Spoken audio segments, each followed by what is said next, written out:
I am 303. I heard you missed me. I'm back. Warning. This process can result in serious injury or even death. Acids are dangerous. So I have some 10 karat gold scrap here. These are broken earrings that are supposed to be 10 karat. I tested them and it looks like they're 10 karat. So now we're going to weigh them. And we came out with 5.287 grams or almost 5.3 grams. What we want to do is turn the 10 karat gold into 6 karat gold. 10 karat gold is 41 2/3% pure gold. 6 karat gold is 25% or 1/4 pure gold. So in order to do that, we'll add some silver. And I calculated that we needed about 3.5 grams of sterling silver to make this 25%. This process is called inquartation. And I want to thank Spock Dad for sending the sterling silver. This is the crucible that I'm going to melt the 10 karat gold together with the extra sterling silver to make the 10 karat into 6 karat. This crucible has been used before, but it was used to melt sterling silver. It didn't have a pour spout, so I cut that little notch in it with a chisel. So we're going to try to get all the little bits in there. And now that we got it loaded up, we're going to get it into the furnace. And now we have it in the bottom of the cold propane furnace, waiting to get fired up.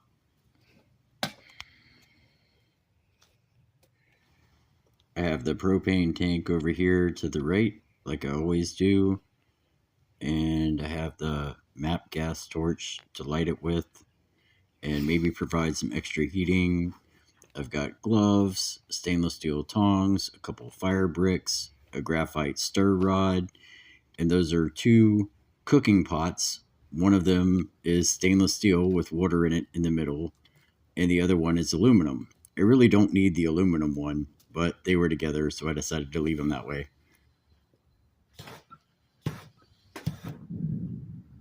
Sometimes the furnace is stubborn to start, especially if it's damp.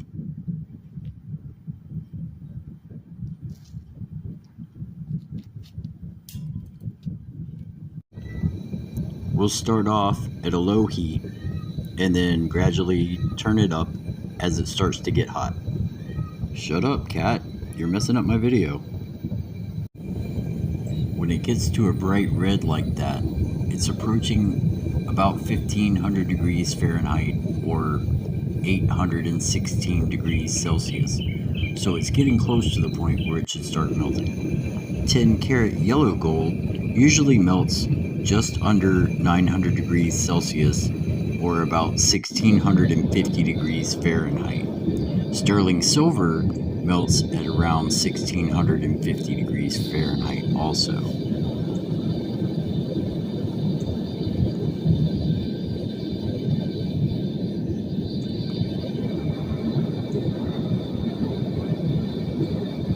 As it starts to get hotter, it gets less red and more of a light orange color, and you can see that the metal is definitely starting to melt.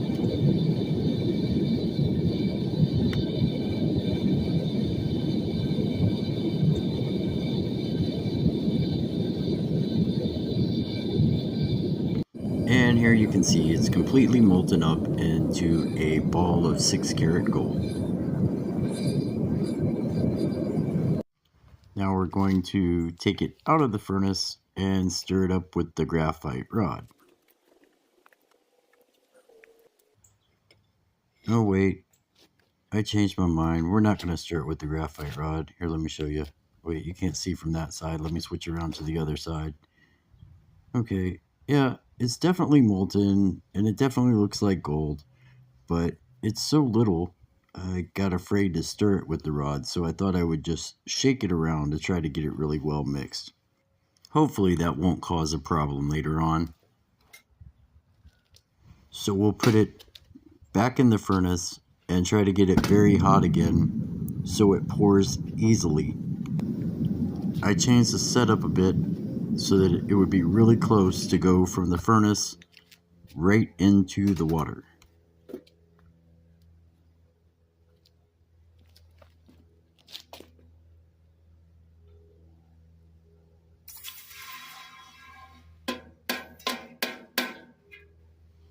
There's a couple little bits of gold stuck to the inside of the crucible, but we'll save that for the next refining. I always like to put my crucibles back in the furnace to cool slowly. I think it helps them live longer.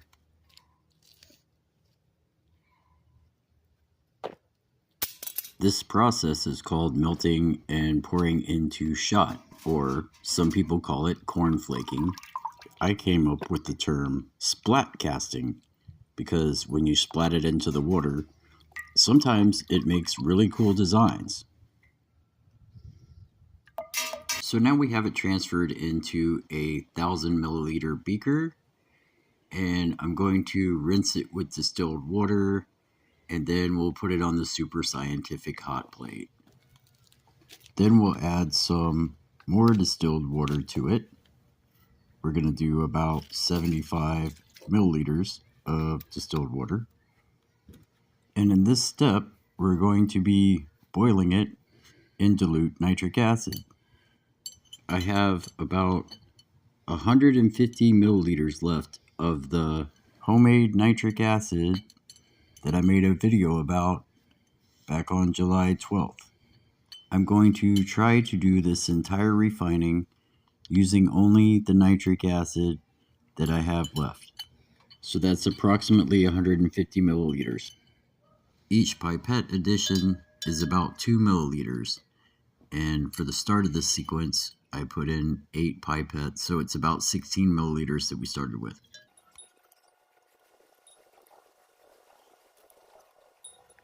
And we'll turn up the super scientific hot plate as high as it'll go. And then this started happening about 5 minutes later. You see that it's starting to develop a blue color. That would indicate that there's copper in solution and lead us to believe that the silver is getting dissolved as well. In nitric acid, copper turns blue and silver is usually clear. Here you can see there are red fumes inside of the beaker that's caused from nitrogen dioxide gas being expelled from the solution.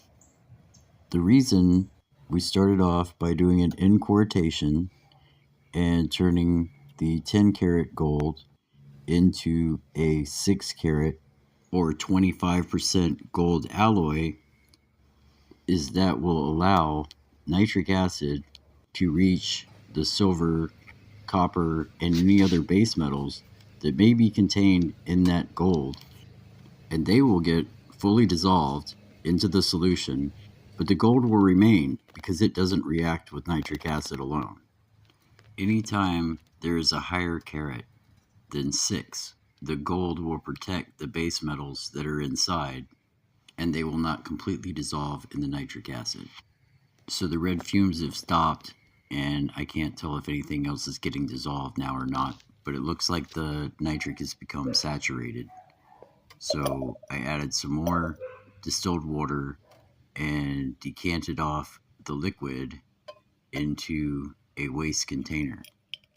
This waste liquid will be important because there may be some gold that came over with the solution, and we will also want to try to recover the silver at a later date. We could have added a different metal besides sterling silver to the gold to make it 6 karat. However, most karat gold, especially modern yellow gold, is alloyed with copper and silver. So we were just adding more of what was already there instead of complicating it with another metal. As I'm pouring off this first nitric acid boil, I'm noticing that there are some larger pieces, but also some fine particulate matter that is more than likely gold. That has its pros and cons. For the pros, when we dissolve it in aqua regia, it will dissolve easily. For the cons, it may be carried over into the silver waste container. The reason for those finer pieces probably has to do with the fact that I decided not to stir it with the graphite rod and just shake it around. If it didn't get mixed well enough, that would cause there to be fine particulate matter like that. And now we're rinsing off the first nitric acid boil in distilled water, and we've done that a few times now. And there you get a good look at what remains. And we'll start the process of our second nitric acid boil.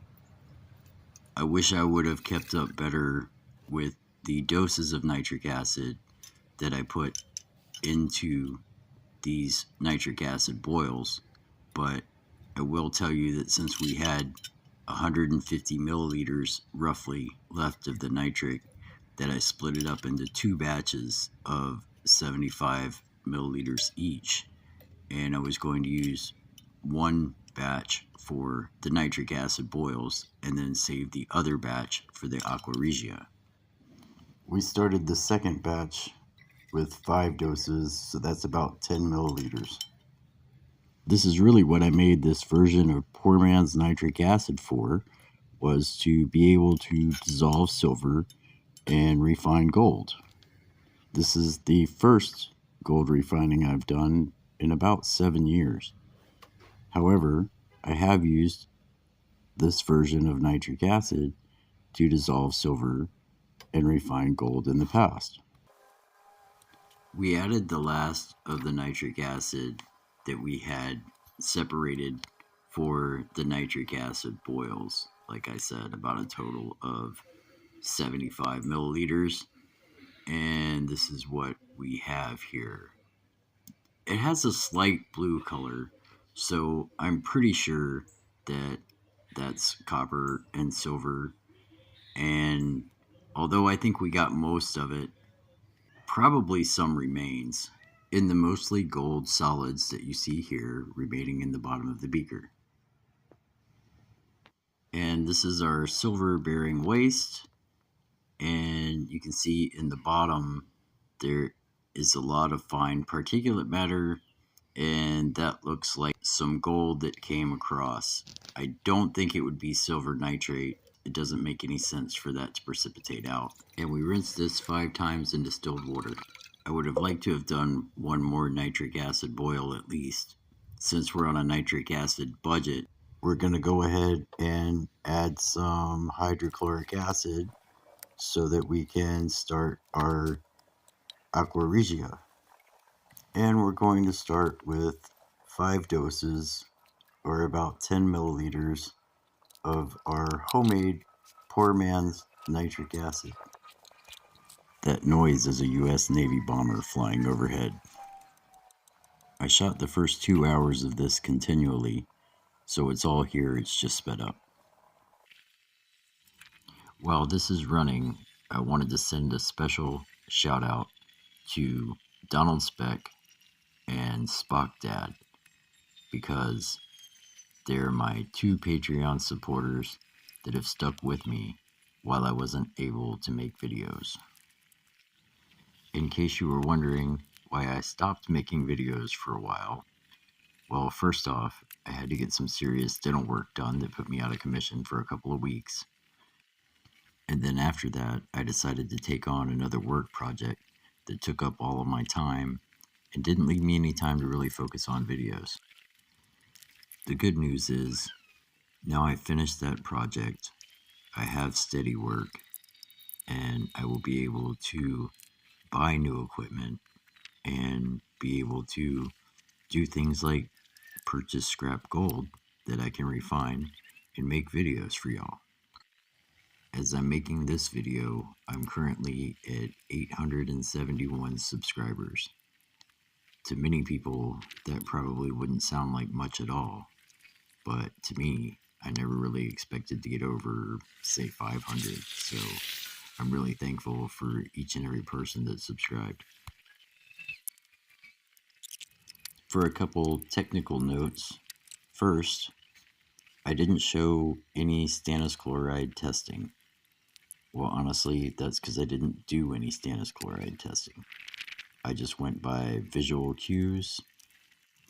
For this video, I'm okay with that, but While I was making this video, I also made some fresh stannous chloride, so I will be able to incorporate that into any future gold refining videos that I make, because it can be important, especially if you need to make sure you get as much yield as possible out of the batch you're working on.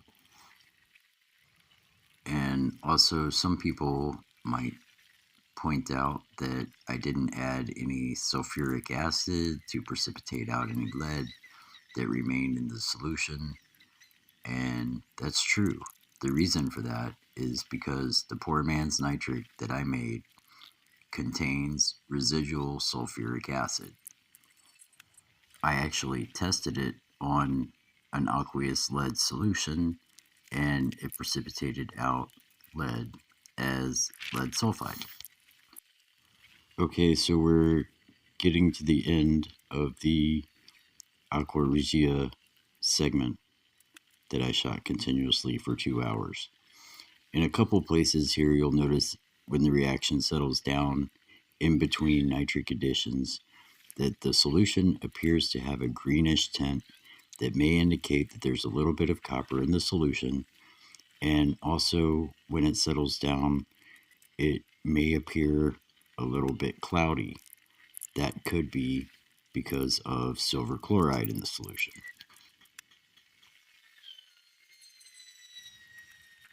So when I reached the end of this 2 hour period, my camera shut off because apparently I was out of memory. So that took a little while to sort out. I had to move some files around and do a little bit of editing to make it work, but I managed to save it and really didn't miss much. There was only a few tiny little stubborn pieces that took forever to dissolve, probably about another 2 hours, and I put more hydrochloric acid and the rest of the nitric in there, and by this point here, it had gotten completely cleared out of solids. So here we turn the heat off, and we're going to add some cold water. This is just regular tap water, and it's just above freezing, probably about 35 degrees Fahrenheit or about 1 degree Celsius. The reason we're using cold water is so that any silver chloride that is in the solution will precipitate out. When it's warm, the solution can hold more silver chloride and it can stay aqueous. When it gets cold, it comes out like puffy popcorn. And now we're going to run it through a filter. This is just a tripled regular coffee filter and a regular plastic funnel.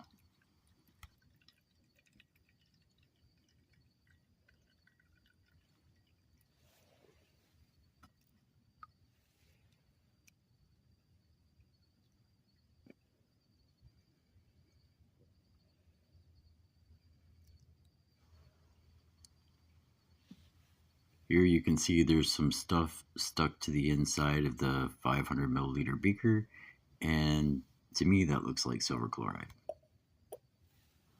I would be disappointed that my solution looks cloudy like this, but I had a feeling that we weren't able to get all of the silver and copper out of solution from the nitric acid boils.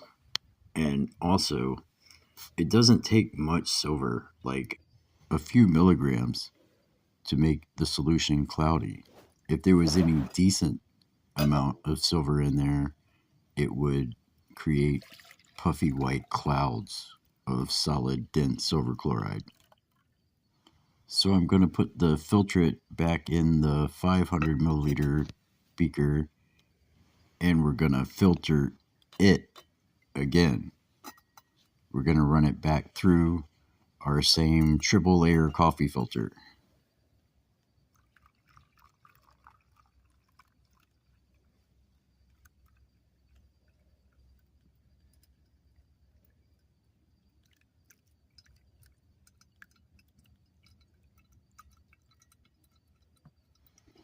It actually looks a lot more clear going through on the second pass already.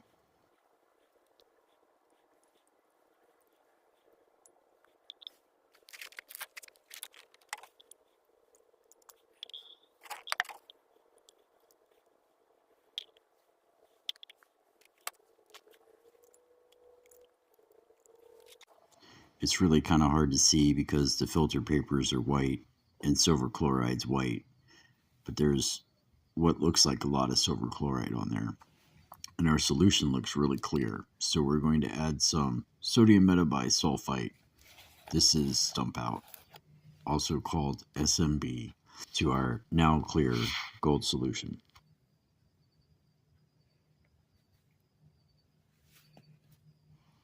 This is going to look like a huge amount because of the way I sprinkle it in, but it's really only about a teaspoon and a half.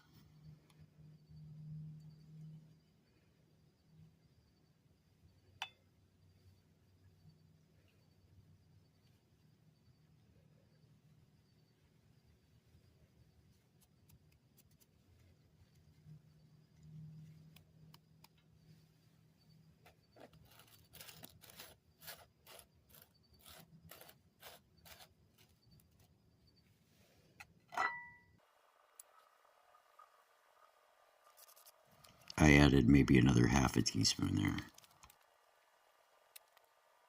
And this sequence is the first 30 minutes of the drop sped up.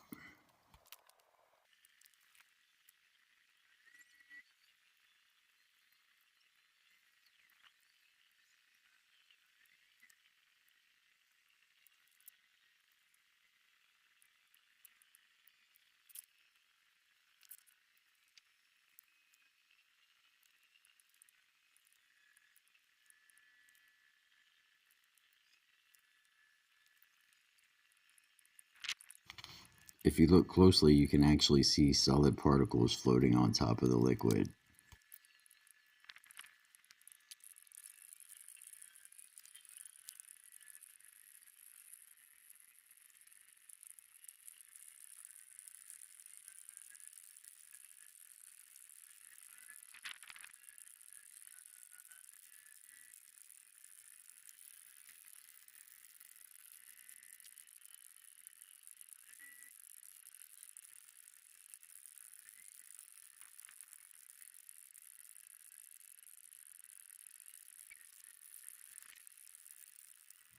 So after this, I let it rest for a few hours. There's a still picture of what it looked like when I let it rest.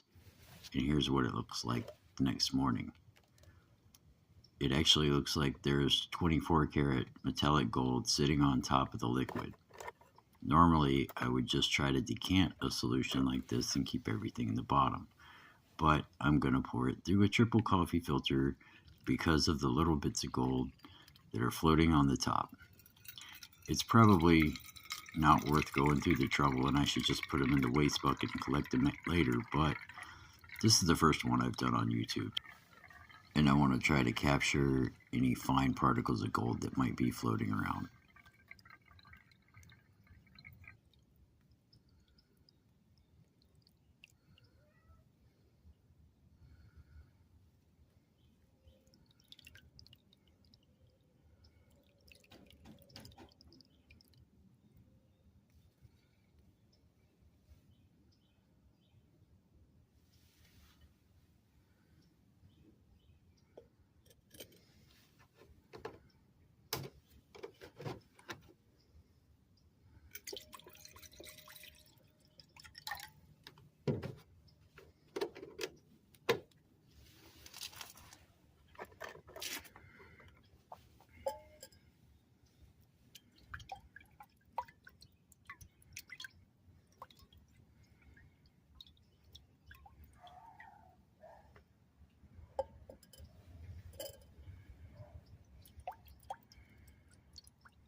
So here we rinsed it a few times in distilled water, and now we're going to put it back on the super scientific hot plate and boil it with hydrochloric acid added.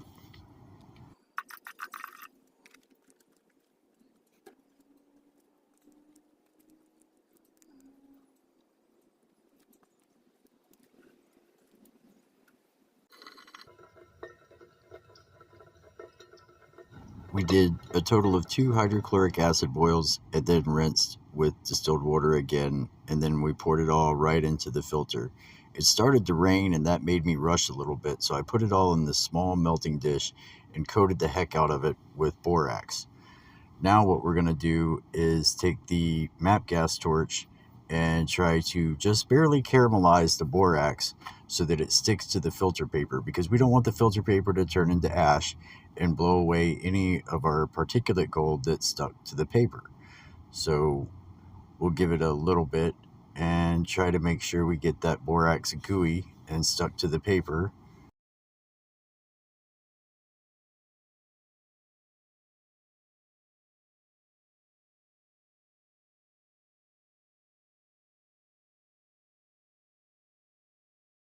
And then we'll put it in the furnace. And we've got it on a low heat to start with, because we want all the paper that's in there to get hot, to turn into coals, and eventually turn into gas and leave our gold alone.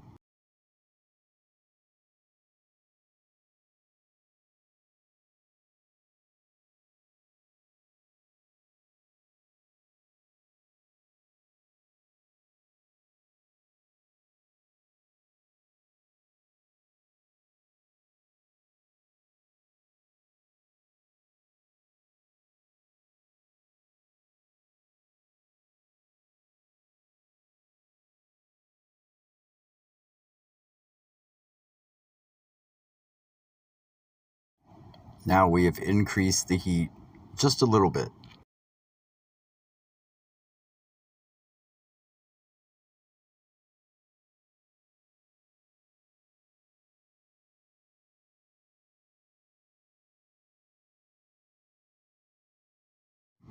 Now we're going to try to reposition the melt dish just a little bit so that it gets an even heat, so that all that paper can turn into coal.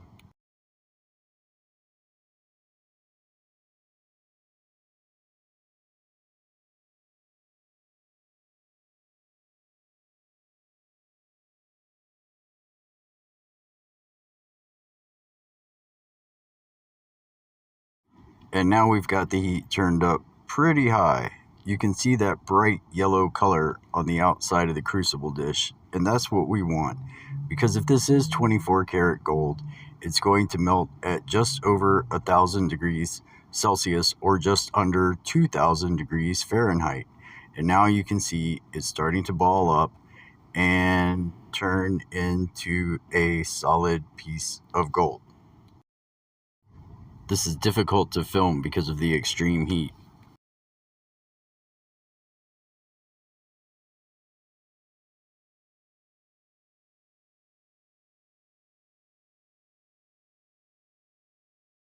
So we pulled it out and let it air cool for a little while on top of the furnace here. And you can see that looks pretty good. We'll drop it into the bucket of water just to make sure that it's completely cooled off before we handle it. Okay, so I'm going to try to wrap this up, and I just wanted to show y'all how I figured all this out. So we ordered the package on the 20th. It was 10 karat gold scrap. It was a total weight of 6.1 grams of earrings. It had 2 jade stones and 10 diamonds mixed in with them. And our expected yield, if the stones were gold, would be 2.54 grams. And that's figured out at 41 and 2/3 of a percent. 41 and 2/3% of the total weight. Then we remove the stones. Um, I think the jade stones are fake. I think they're plastic because they're very lightweight. They're not cold to the touch. and they have the texture of plastic, although they kind of look like jade. And then there was 10 little tiny diamonds, but they didn't work on the tester, so I think they might be cubic zirconia. I have them in the dish here so you can see them. Um, yeah, I'm pretty sure that those are not real diamonds. And I mean, you can just look at the jade bounce around. It looks like they're plastic. There's some gold left on these stones. I'm going to save that and we'll process it later. I just didn't want to throw them in with the fire because if they are diamonds, they'll melt at the temperature that's needed because they're made out of carbon, just like the filter paper that we burnt. So after we moved that, our net was 5.3 grams. You saw that when at the beginning, and that would have been 2.21 expected yield based on the 41 and 2/3%. So if you take the 5.3 and subtract out the 221, then your expected base metals are 3.09 grams. So then adding, basically what you can do is you can take the 221 and multiply by 4 to find out what the total that you need altogether is, or excuse me, multiply by 3 and find out what the total of base metals that you need is.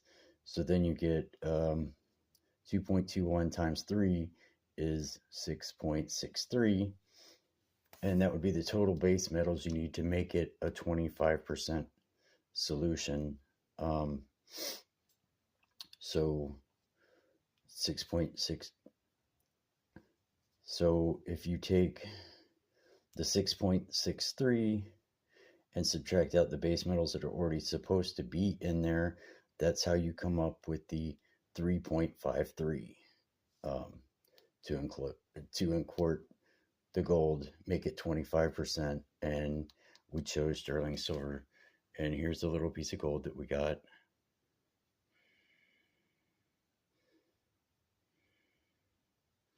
It does look kind of pretty. I'm not going to claim that it's 3/9 fine or anything. It may contain some copper because we didn't get all the copper out.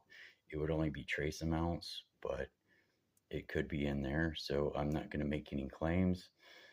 I'm just going to weigh it up, and we got just over 2 grams. So if you remember, we did leave a little bit of gold residue in the crucible, and we also had the particulate matter in the silver waste container. So that's probably where the other 0.2 grams are living now. So eventually we'll get those. I'm not really that worried about it. I'm kind of happy that we have 2 grams of high purity gold. I'm not going to say what percent or anything because I don't know. But anyway, thank you for watching. I'm glad to be back. I'm glad I was able to make this for you. Have a great day.